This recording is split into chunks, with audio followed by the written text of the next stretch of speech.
नमस्कार मित्रांनो, पंढरपूरचा विठ्ठल म्हणजे उभ्या महाराष्ट्राचे आराध्य दैवत.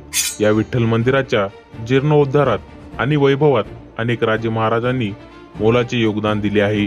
पण तुम्हाला माहित आहे का, इंदोरच्या राणी आणि न्यायप्रिय राजकर्त्या पुण्यश्लोक राजमाता अहिल्यादेवी होळकर यांनी विठ्ठल चरणी अशा काही मौल्यवान आणि ऐतिहासिक वस्तू अर्पण केल्या आहेत, ज्या आजपर्यंत मंदिराच्या मुख्य आकर्षणाचा भाग आहेत.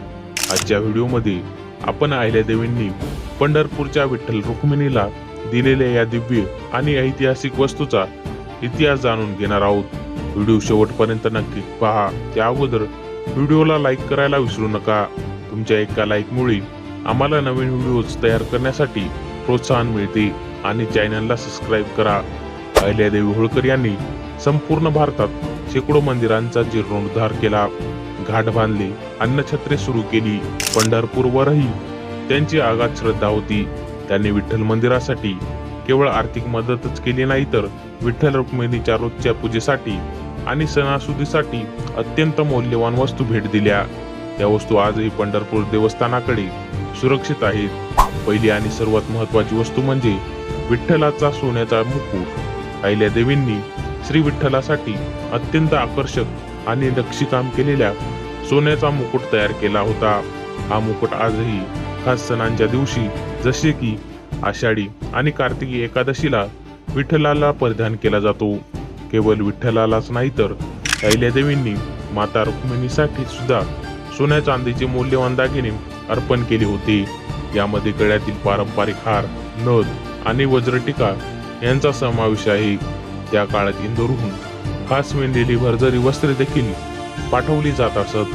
6 एप्रिल 1750 या ऐतिहासिक पत्रानुसार त्यांनी माता रुक्मिणीला सोन्याचा कमरपट्टा आणि जडावाची चोळी अर्पण केली. विठ्ठलाच्या नित्यपूजेसाठी लागणारी चांदीची ताट, वाट्या, पंचपात्र, गंगाळ आणि आरतीचे साहित्य होळकर घराण्याकडून देण्यात आले होते, ज्यावर सर्व सुख विठ्ठलपायी जाणे होळकर अहिल्याबाई या ओळी कोरलेल्या आहेत. विठ्ठलाच्या गर्भगृहात 24 तास प्रकाश देणारे भव्य चांदीचे नंदादीप अहिल्यादेवींनी भेट दिले होते.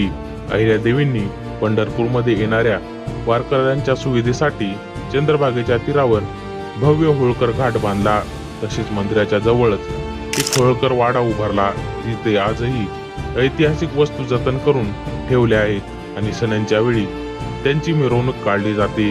राजमाता अहिल्यादेवी होळकर यांनी दिलेला हा ठेवा केवळ मौल्यवान धातूंचा नाही, तर तो त्यांच्या भक्तीचा आणि सांस्कृतिक वारशाचा एक उत्कृष्ट नमुना आहे. आज जेव्हा आपण विठ्ठलाचे रूप पाहतो, तेव्हा त्यात अहिल्यादेवींच्या भक्तीची सावली आपल्याला जाणवते. मित्रांनो, तुम्हाला ही माहिती कशी वाटली कमेंट करून नक्की सांगा. जर व्हिडिओ आवडला असेल तर व्हिडिओला लाईक आणि चॅनलला सबस्क्राईब करायला विसरू नका. धन्यवाद.